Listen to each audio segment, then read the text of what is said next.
Bonjour à tous, moi c'est Yend, je suis une artiste. Je sais, ça se voit pas trop comme ça, mais t'inquiète. Il est 9h49, nous sommes samedi 27 décembre, et comme vous pouvez le constater, je suis réveillée de bonne heure. Pour quelle raison? Eh bien, il faut s'exprimer dans la vie. Vous savez, c'est un truc qu'on m'a énormément dit, et qu'on m'a dit encore la semaine dernière à peine. Yend, je trouve que tu te mets pas assez out there, pas assez dehors, tu sautes pas assez sur les opportunités, on comprend pas qui t'es, machin, et rakatapu, et puis wakata. First of all, fuck you. Second of all, ok, si c'est du sang que vous voulez, moi je vais vous donner du sang, d'accord? J'ai décidé de me poser pour vous raconter ma life, un peu, et vous raconter c'est quoi la suite. 2025, pas mal.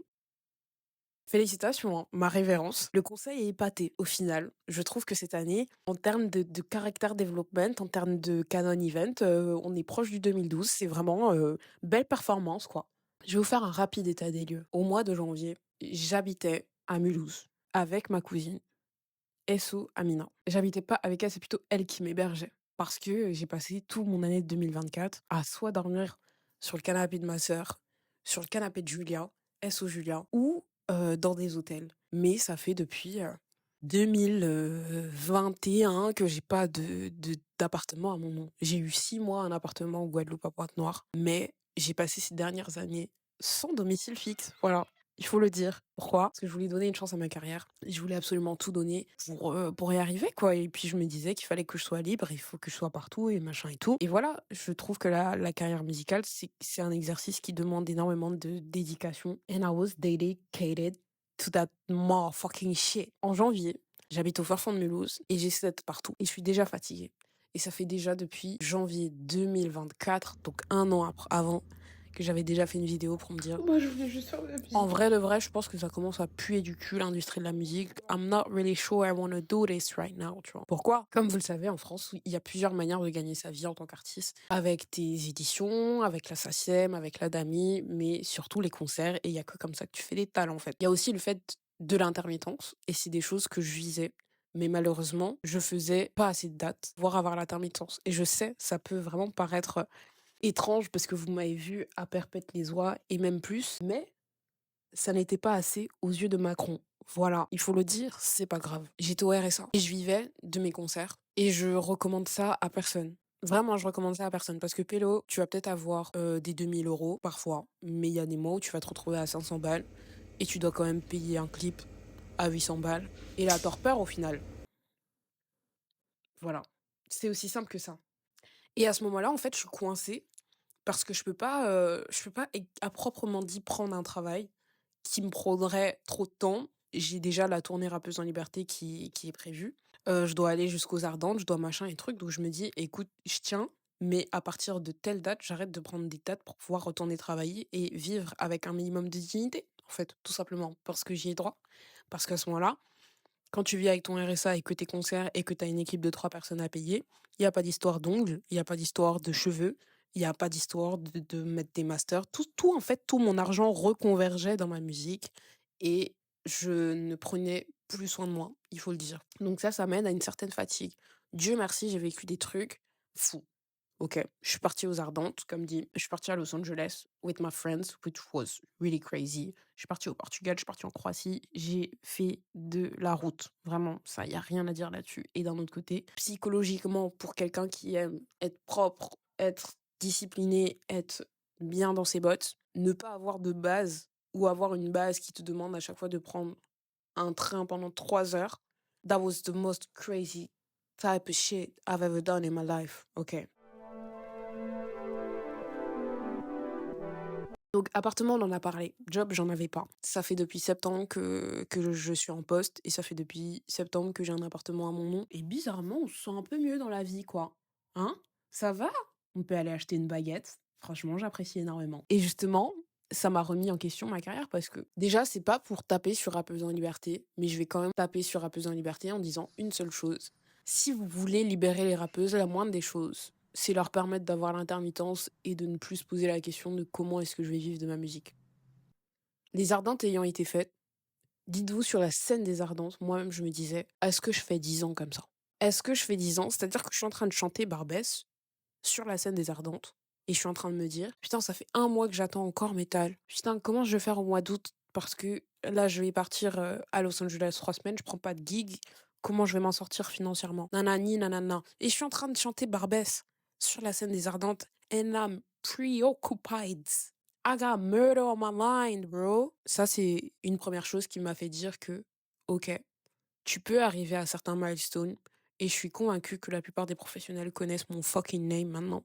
Mais dans la réalité, c'est pas ça et je comprends pas pourquoi il y a pas, beaucoup d'artistes qui en parlent ou peut-être qu'ils le font et que moi je j'ai pas vu, tu vois?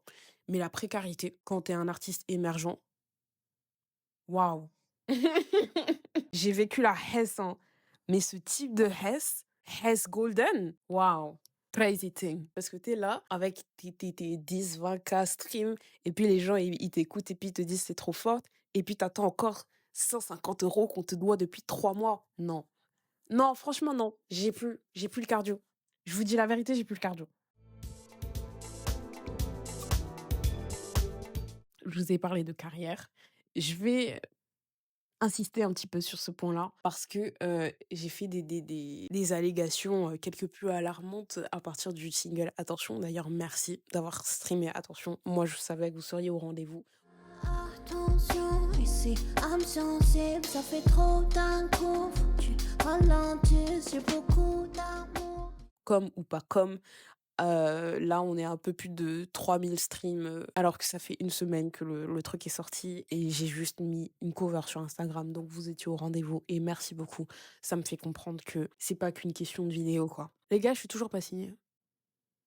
Je suis pas signée, hein. J'ai travaillé en distribution avec le label 18h48, mais c'est une distrib sèche, donc j'ai pas gagné d'argent là-dessus. Par contre, je gagne leur service et ils gagnent une partie de mes streams and I love it. It's okay, tu vois? On m'a proposé de vendre mon catalogue, tout mon catalogue, donc tous mes bangers, Billy Velour, Amapiano, Sparta, Ciudad, machin, machin, machin, Rakataku, pour 2 000 €. Ah! Ça rafraîchit maintenant quand on sort les chiffres, hein. Pour 2 000 €, on m'a proposé d'acheter mon catalogue. J'ai eu des rendez-vous labels, j'ai eu des personnes de labels qui m'ont parlé, qui m'ont dit: «Oui, on adore ta musique et blablabla». Mais on ne mise pas sur moi, il faut dire la vérité. On ne mise pas sur moi, pourquoi? Peut-être que j'ai l'air de m'en sortir, peut-être qu'ils comprennent pas qui je suis, mais au final, je suis qui je suis là, tu vois? Je vais pas inventer un personnage pour te faire plaisir et au-delà de ça, les stats maintenant, tu vois? Tu es en rendez-vous label, on regarde tes réseaux sociaux, on regarde ton Instagram, on regarde ton TikTok. J'ai réussi à trouver des tu vois? J'ai commencé à travailler avec Universal, à récupérer des tals de ce côté-là, mais c'était pas des trucs en mon nom, tu vois? C'est pour travailler avec la bibliothèque, machin et tout. Bref, j'ai réussi à make kind of a living avec ma carrière parce que je faisais des concerts, parce que je faisais des DJ sets, que je travaillais avec Universal, que je faisais des collaborations, que je me faisais payer pour ça et que j'étais la méchante de l'histoire à courir avec Metal. Donc c'est possible de vivre de sa musique en étant un artiste pas connu, j'en suis la preuve vivante. Mais est-ce que c'est facile et agréable? Non, faut dire la vérité. And I'm a black woman. Au bout d'un moment, t'es dans ces bottes-là. Tu gagnes 1000 à 1002 balles avec ta musique par mois, sans payer le loyer pour l'instant, sans vivre à Paris, hein. Et il faut que tu sortes des tels. Le master, le mix, les studios, les machins. Plus de dignité au final. Et je suis tout simplement fatiguée de ça. Et j'ai eu beaucoup de discussions avec des personnes qui vraiment ils viennent. Vraiment, ça me saisit, tu vois. Ils te cueillent à l'endroit où t'es, et juste parce que t'es dehors et que t'es jolie, tu vois. Ils ont l'impression que tout se passe bien dans ta vie et ils te disent non, mais faut pas arrêter, il faut continuer. Moi, je crois en toi et tout. Mais si tu crois en moi, envoie-moi PayPal, envoie-moi Revolut. Qu'est-ce que t'en penses? Est-ce que c'est de ta poche que l'argent sort? Je n'en suis pas si sûre. Hector.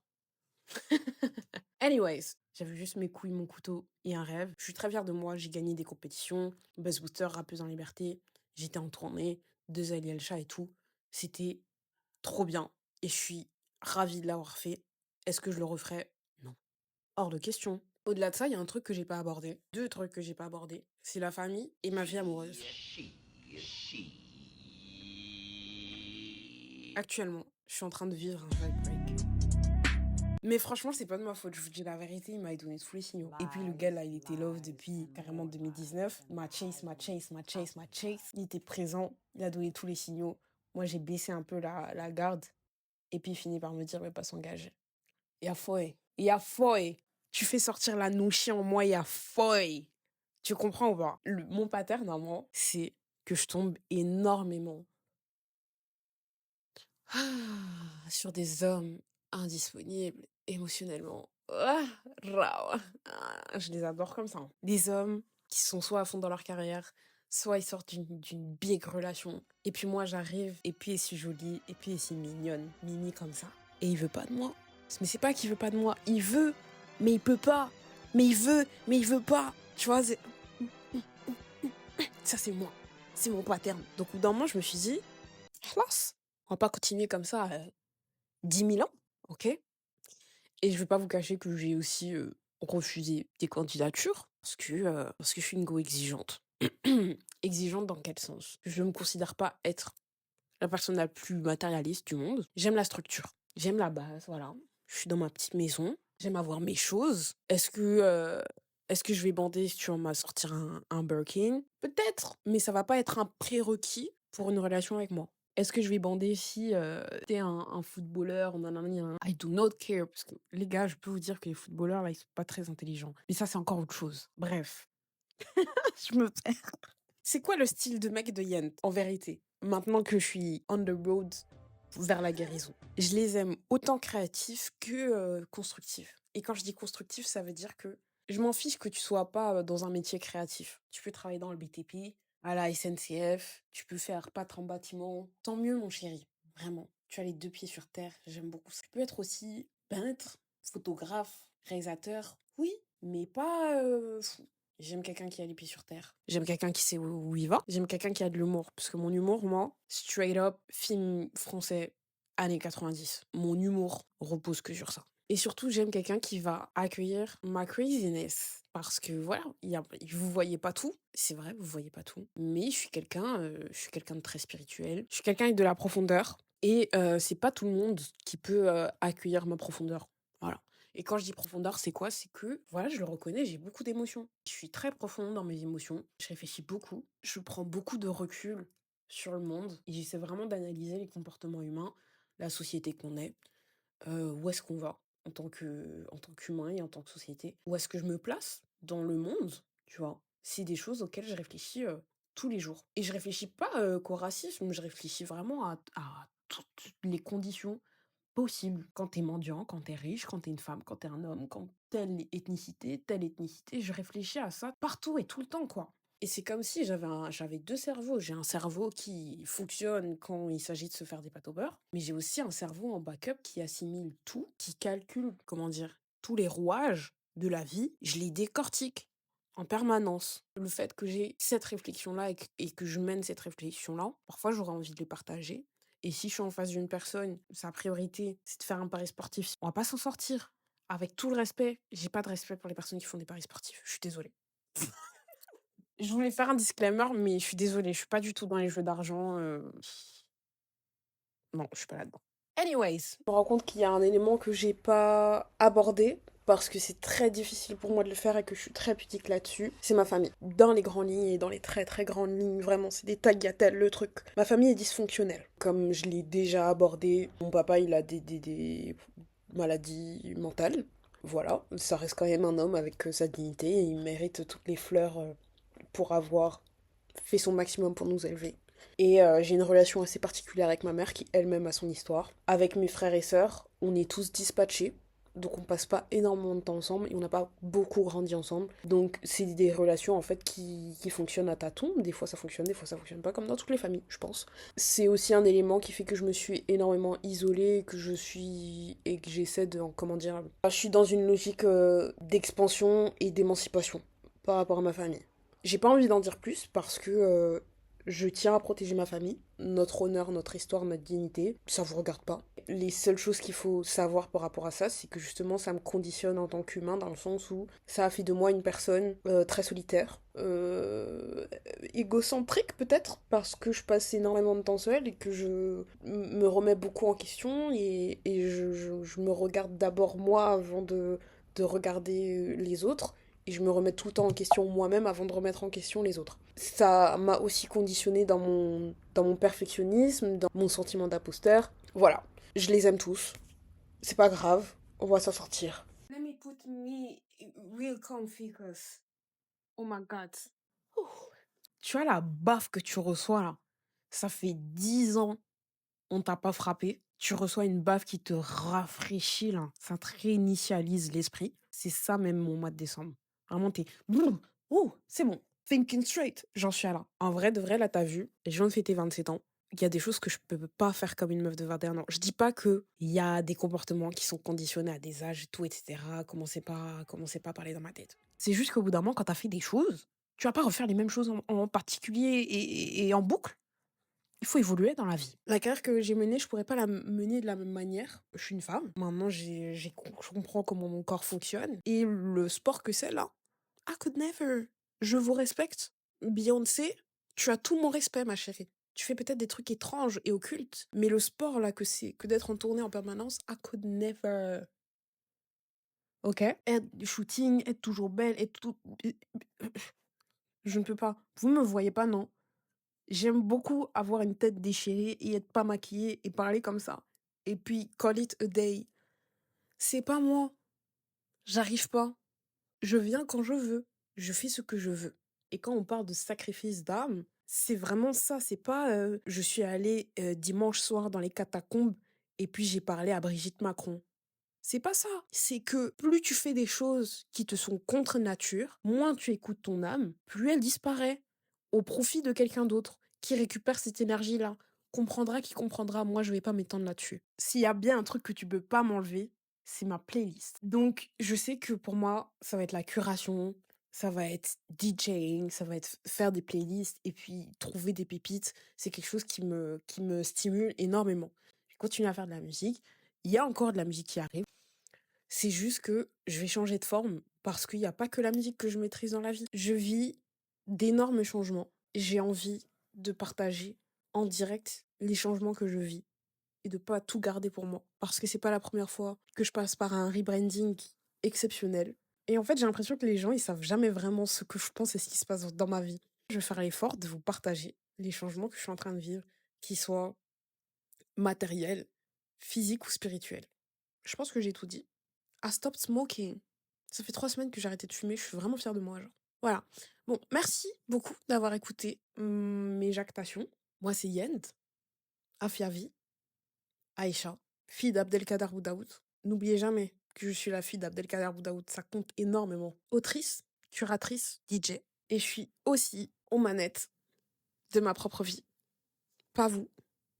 Moi, éditeur skate parce que ça fait 2 jours que je suis sur le montage et du coup j'ai demandé l'avis à mon entourage qui m'ont dit de faire les choses suivantes. Donc c'est l'annonce officielle de ce podcast qui s'appelle Gazelle et qui sera disponible sur toutes les plateformes de podcast, Spotify, machin et tout, et sur YouTube. C'est un format vlog podcast, donc il y a forcément une version audio qui sera toujours clean et disponible, mais il y aura aussi une version visionnable sur YouTube. Si vous avez aimé cet exercice, vous pouvez me follow sur ces plateformes-là et sur Instagram, Yandigba.